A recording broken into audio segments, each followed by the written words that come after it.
In Cambridge and beyond. We're here on the Storrow Drive Nighthawk show.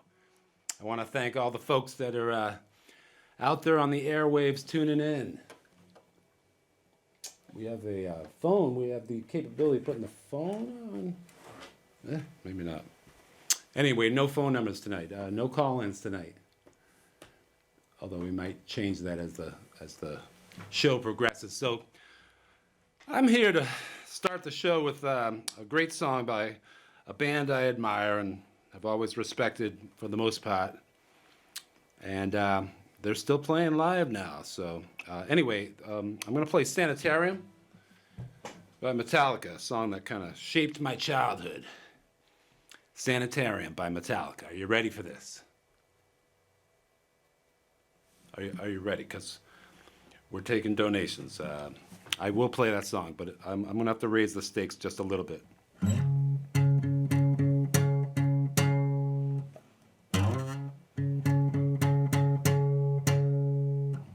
What I have tonight is a real guest, an amazing guest. And to be honest, I can't play Sanitarium on acoustic guitar. I could probably play it on drums, though. But yeah, that was just my little, my little token. Oh, nice! I got the pick right in the fucking thing. That usually happens when I'm playing it. But no, again, I'm here. This is a fun show, the Storrow Drive Nighthawk show, live with an amazing guest, someone that's going to come through tonight on this live broadcast here. Someone I admire in the Boston comedy scene. The prodigal son of Weymouth, Mass. Todd Clay, everybody. Live. Whoa, whoa, you coming from the record store? Yeah, Cheapos, right next door. Whoa, show people what's in the bag. I like to collect old rap from the 80s. Nice. So that's when I grew up and rap was new. So my theory is that when rap came out first, they didn't think it was going to become that. They didn't know it was going to become this big thing. Mm-hmm. So they only printed a certain amount of records when they did that, you know. Wow. So I like to collect the old stuff. Uh-huh. Divine Sounds from 1984. Okay. That's total turntable looking. Hell yeah, buddy. Oh, yeah, it's been beat. Yep, it's been around. Right? Make sure you tell the mic who the artists are. Oh yeah, Divine Sounds and Cool Kyle Starchild from 1980. Very early stuff. Wow. I dig it. Neat. I wish we had a turntable in here. Nice collection at home, a Grandmaster Flash. A couple of huge speakers. I like good stuff, you know? Yeah. How you doing, folks? It almost makes me want to go on YouTube and play some of that material. But one of my shows was taken off the airwaves because it had copyrighted music. I know you can't. You don't want to mess with that, especially if you never know half the time. You want to just play something and enjoy it. If you're an aspiring like vlog or a YouTube type of person making your own videos, maybe you want something to go fucking, dare I say, viral, right? Yeah. Can you say that anymore? How many? The coronavirus out? Can you say use Let's viral? do some corona. Scare some stuff. You're gonna get people nervous. Oh, viral! Oh my god! Yeah, coronavirus Can I open jokes. This beer? Can I do that? I heard one. My friend has corona disease and Lyme disease. All right. The corona and the Lyme. Yeah, he's got a party. Right? He can party with the disease. Yeah. Okay. But we have to prohibit any Kobe Bryant jokes tonight. Nope, I don't do any topical stuff pretty much. I just do my own stuff that I write, so I don't really... You write topically. ...delve into things that are really heavy, you know. I mean, if you just see my set, I don't do anything political. I don't do anything, That's smart. About anybody else. I just kind of just shit on myself, pretty much make fun of myself, you know, about how, things are going. You tell great stories, man. Oh, thank you. Yeah. Thank you. Mm-hmm. I try. Sometimes people applaud and laugh, and usually when I'm getting off stage, but... Dude, no, are you kidding me? So we don't have to talk about it right away, but you were nice enough to play a show in December of, 2015, I think it was, 2016. You played a show that you were nice enough to play at the Out of the Blue Gallery down the street here. Yeah, man. And it was 0 degrees out. It was the middle of December. Nobody, it was a very small turnout. it was a very kind of intimate affair of like 6 of my favorite comedians going on stage and performing. Yeah. Brian Barganier was the headliner, and he's hopefully going to be a guest on one of these shows eventually sometime soon. Some kind of interesting group out here. I guess they're all getting back from. Somebody bought a big TV and they're all going to watch it. They're all They're all invited. The mass art kids. They're all getting back from Logan. Maybe they're going the Asgard. Who knows? Maybe I can be the chaperone. What's that? I said I'll be the chaperone. Give all your marijuana to me. I'll be safe. You know, careful when crossing the streets now. That's right. But boy, did I get sidetracked. So, Out of the Blue Gallery. Yeah. That was fun. Tom Tipton is the owner over there, and he relocated now to Alston. He has an Audubon picture I want to buy. Oh. From that store. I should have got it that night. I was walking around. Well, he has a shop now in Alston. Yeah? So he kind of upgraded by going there. Cool. I'll have to go check that out. See if Uh-huh. he still has it around. Well, he's pretty got the husky. He's got the husky dog, I'm sure. XO is the dog's name. Yeah. Yeah, I remember that dog walking around. Yeah, he's still walking around. Yeah. Yeah, it's a I like strong. when places have animals inside them. You know, I mean, I worked in a place when I was in Florida for a while. I was living down there, and the Wow. warehouse. The Make sure you warehouse. tell him the mic. Yep, the warehouse had 2 cats in it. So every once in a while, I'd be going to look for something in stock, and I'd reach in there and feel like fur. I'm like, oh, it's a cat. So it was kind of neat to work in places with pets walking around, you know. Mm. And then there was a bookstore out in California that had a cat. I remember that, walking the bookstore, and there was a cat sleeping up on top. Sure. Yeah. Yeah, libraries have cats sometimes Venice too. Beach, that guy had the cat on the piano. Remember that guy? That was pretty fun. Yeah. I like finding random pets, places like that, you know. Nice. Random pets. You didn't live in California, did you? I did for 1 year. Oh, tell the mic about it. That was fun. Yeah, we. Todd Clay lived in California for a year. 1 whole year. Yeah, I wish it was more than that though. But yeah, you know, hated our jobs, and we just took our money and just went to California. You and My wife Teresa. oh, And yeah, we went out to California for a year. I lived in Van Nuys, and it was awesome. wow. I had fun. I did a little extra work. If you go on. You were Hulu. in movies? Well, yeah, I get to watch Clint Eastwood direct a movie. Wow. I'm the cotton candy salesman in the fair scene on Jersey Boys. If you ever look it up, I'm in the background selling cotton candy to people. I thought I saw you there. Yeah. So, yeah, that's my big part. No, actually, my biggest part was. that actually- filmed in New York though, No, it was or in California. Jersey? That was in California. So he was doing filmed- the fair scene, and like Just wondering. I don't know. He's I like didn't 70, see it. He's like 70-something years old. He's probably Clint like Eastwood, 80. right? He's Yeah. probably like 80 now. What I found out being on that set was there's actually people whose job it is to walk behind old Clint Eastwood like this, because it was on uneven ground in a field. And Yeah, but did he need it? just in case he falls. Right. Their job was to catch him. Okay. Like, Well, where do you sign up for that job? Like, where's the help wanted? Like, we need somebody to catch Clint Eastwood in case he falls while he's directing this movie. Like, you know what I mean? Like, I don't want to see where that's at. Like, who do I sign up for that? Nice. I sold cotton candy. That was good. That was good enough. But it was neat. I had a good time out in California. I was on an episode of The Middle, too, the TV show. Oh, I Yeah. didn't. Never heard of it. Yeah, The Middle. That was the carpool episode. Look me up. I'm right behind the mom. I do this. Nice. Pretty cool. Yeah, I had fun out there. It was a good time. I like it. I Cool. performed. Van Nuys, California. Yeah, Boy. in the valley. San Fernando Valley. I- Beautiful. I've been lucky enough. I think I've been through Van Nuys. It has a lot of trees, I think. Yeah, Doesn't it? I think so. Uh-huh. It's got a lot of wonderful taco trucks, which I enjoyed every night. Ooh. I love that place. Ooh, he's eating kind of on the where they really well, you know. Oh yeah, well they grade there's so I don't many, usually buy my food from a truck. There's so Todd. many food trucks in LA that they actually have the health department go out and they grade the trucks. Okay. They go through them and they make sure they're okay and they grade them. So if you walk by, there's an A grade on a truck, you know it's cool. So it's like maybe some night you want to be drinking with your friends, you want to gamble, you see a C truck, like ooh a C truck. Let's maybe we'll get something off that and see what happens. You know, why is it a C truck? I guess we're gonna find out. But yeah, I got my love for actual, real, authentic Mexican food from a food truck that used to show up outside an open mic I went to in Van Nuys at the Liquid Zoo. Ryan Talmo, shout out, buddy. He runs the Liquid Zoo out in LA, out in Van Nuys, and right across the street at 10 p.m., a husband and wife would show up in their food truck at 10 o'clock at night in this sketchy neighborhood, and you'd go over there and get 3 tacos for $5. And it was fucking spectacular. It was like eating in their kitchen. It was like eating in their kitchen. Husband and wife, they're like, here you go, here's food.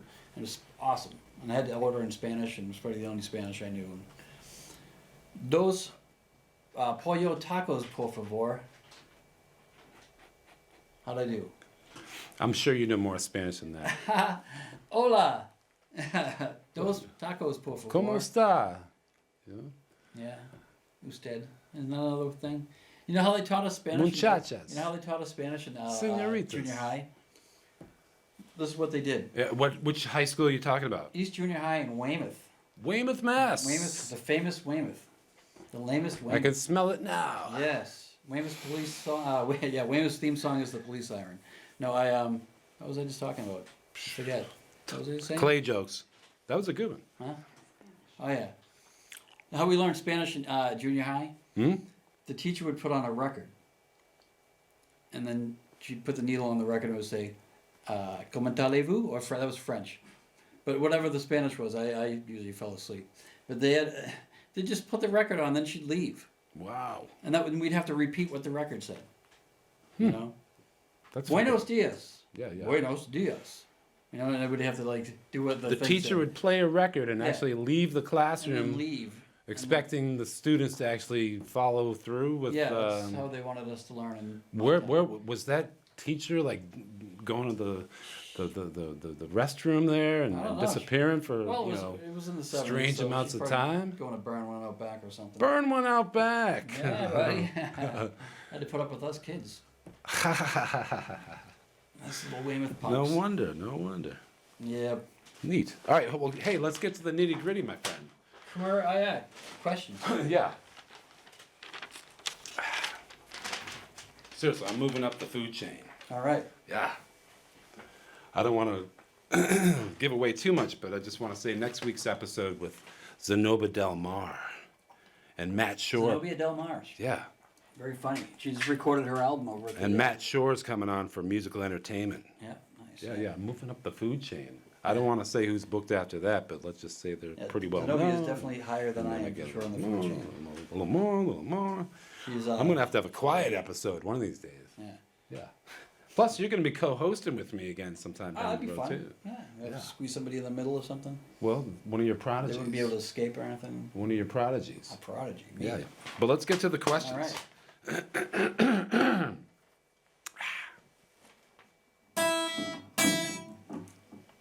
That's a knee. I'll tell you a story about something like that one time. Oh, please. You got the mic. Oh, a million years ago, there was a lady that lived in our town who was slightly not 100% there, and she used to let us all party at her house. Nice. And she used to let all the runaways and the crazy kids all come over and stay at our house, and everybody started taking advantage of the fact that she would let people do that. So there was this one night there was a huge party. My friend and I were in the attic tripping on acid, and the cops showed up. Was it summertime? Yeah. Okay. Now the police show up, and we could hear them downstairs. We could see out the little attic window. So you weren't in class at school. You had No. the summer off, We were in this house. and you were partying. tripping on acid in your friend's attic. Yeah, in this lady's attic. And she come through the door, and she put her feet up on the door, and you could hear the cops banging out the door. And she's like, "No way, baby, you're not getting in here." And my friend and I were like, "Holy shit!" So then the cops ended up leaving. You know, she left and went downstairs, and obviously they took her away after a while, and it was quiet. So me and my friend were sitting there. Okay, maybe it's quiet enough to go downstairs. So we go down. It's probably like 2:00 in the morning, and there's nobody there. And there's this dining room table full of beer cans. And at the very end of the table is my friend Brian Crosby. And he's got a guitar with one string on it. And he's just sitting there.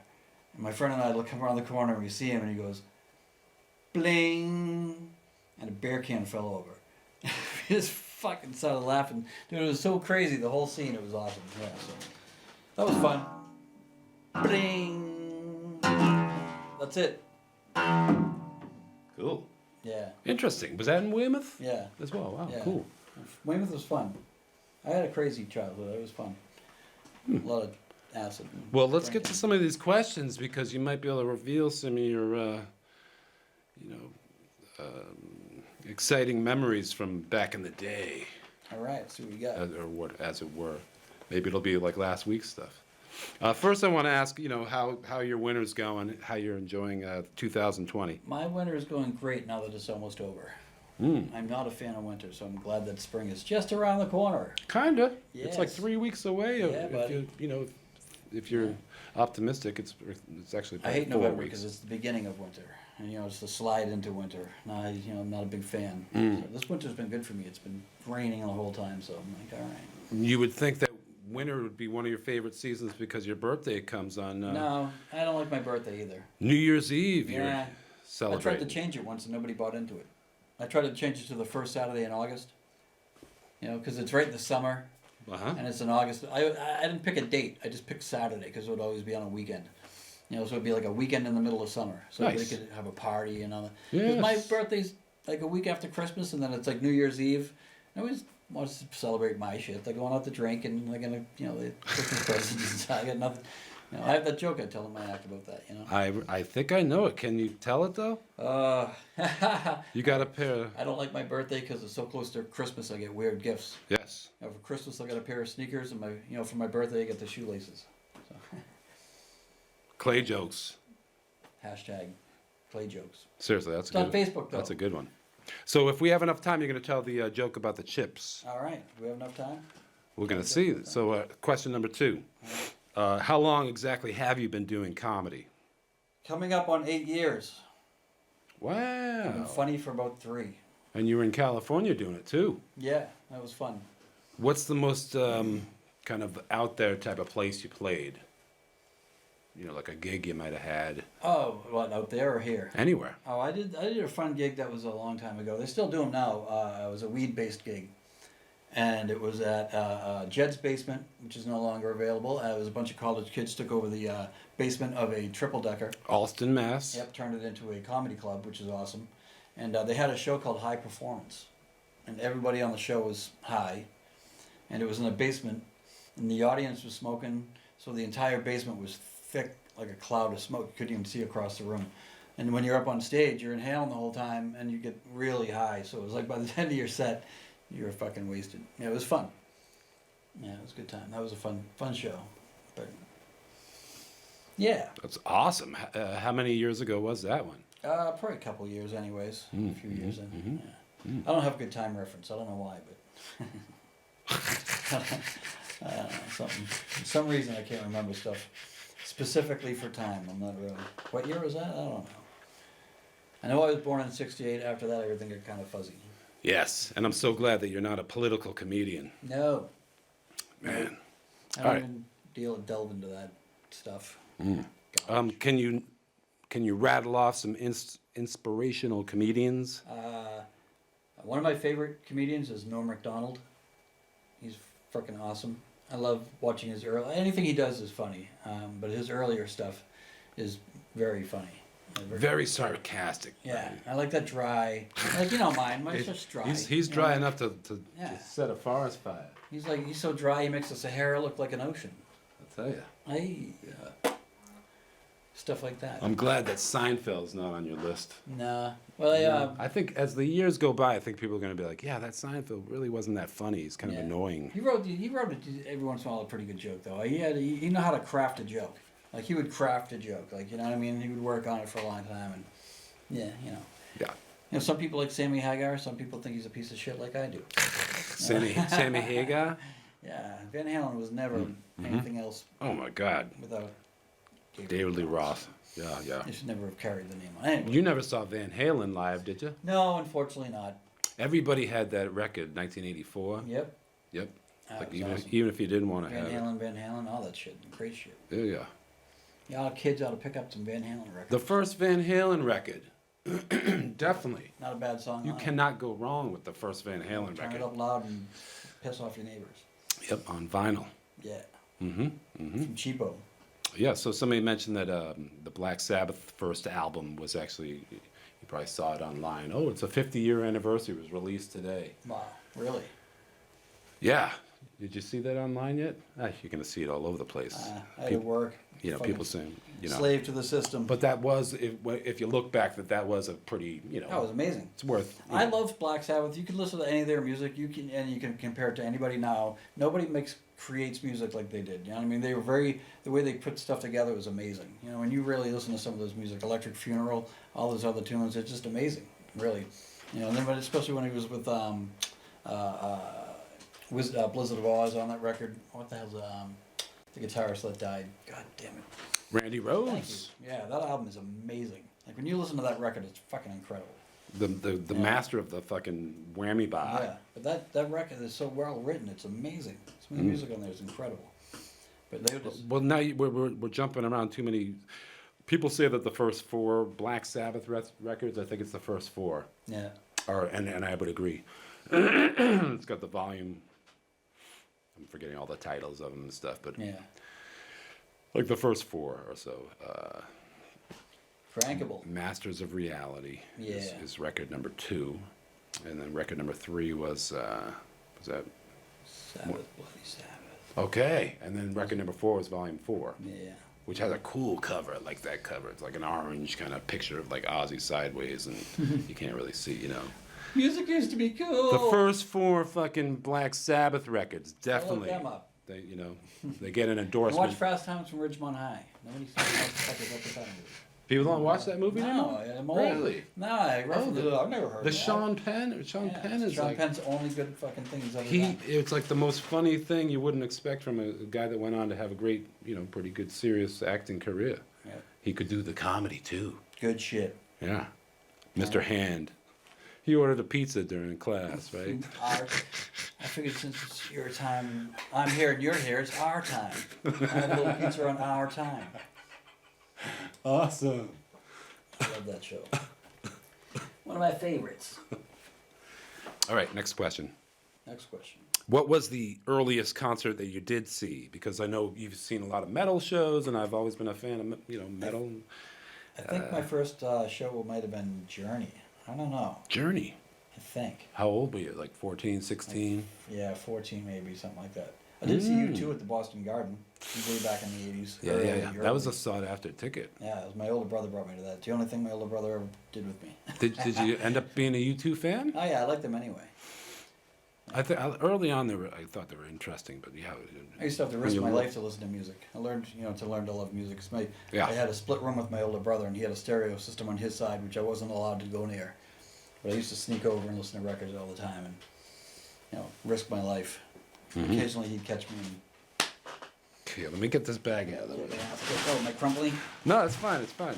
So your brother would play records, and No, I would pray my brother. you wouldn't go over there and put a record that you wanted to play? Oh, I on? did. I would sneak on there and be listening to shit, and he would come home and see me listening to his records and kick my ass. But I learned to appreciate good bands. Like he would Rush, physically- Tom Petty. Oh yeah. Yeah. And I'd be yelling for help, and my mom would be like, "You've been told. Get out of this shit." And he'd just pick me up and throw me onto my bed. Stay out of my fucking stuff. So yeah. Yeah. My brother would kick my Why ass. do I am too. so fucking tense all the time? What? What are you gonna do with your life? All right, so the earliest concert might have been a Journey show. Your parents must have brought you to that, No. or your cousins or something. Somebody, I can't remember who it was. I think I might. Just wondering. I think about my wife, but I don't remember exactly. She took the Well, she wasn't my wife midnight at the train. time. What was the best concert that you ever saw? Excuse me.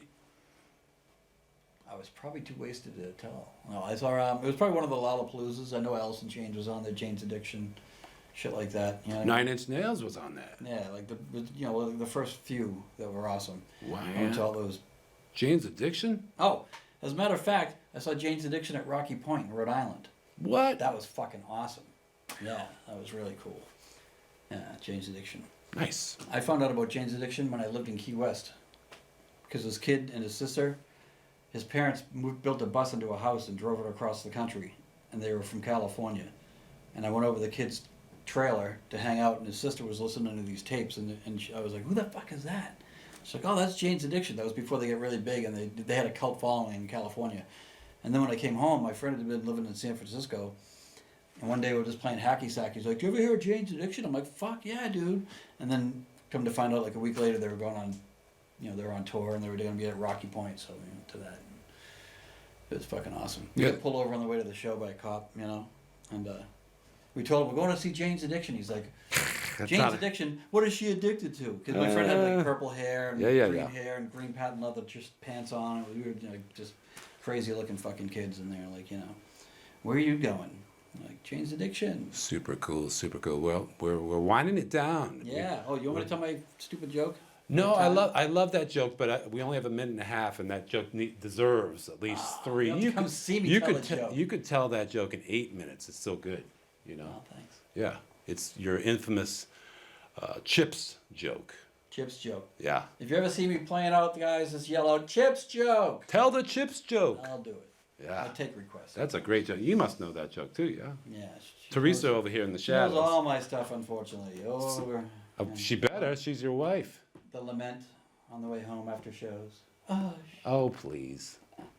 See, that's the problem with comedians. They're all the hardest critic on themselves. Oh, I believe you. I get worse critics than just me out there, I'm sure. Well, tell them to go fuck themselves. Oh, I do. And that's how I get no Just gigs. saying, I mean, what? You get gigs. I know I do. Promote the fact that you're doing some Oh, shows. I'm You doing got the Rosendale down in Rhode Island. Todd On Clay. the 27th, Rosendale down in Rhode Island. And then I'm at Soho up in New Hampshire at Hudson, I think the 19th. And the 12th, I'm doing Tandy's Pub up in Concord, New Hampshire. And I got the Comedy Studio in April and all this other stuff. So yeah, look me up. I got stuff going on, even though you think I might have fucking disappeared or some shit. And a lot of it's fresh. Still fucking going out, Fresh and new Todd Clay for Yeah. 2020. Yeah. He's like the diaper you always fucking needed to change. Gross. Yeah, and he's there Pooped for and you. peed on and Yeah. disgusting and smelly. I mean, but you smell like a fresh, brand new car, Todd. Oh, thanks. Yeah. I just stole one. All right. The pride of Weymouth. Yeah. We love you!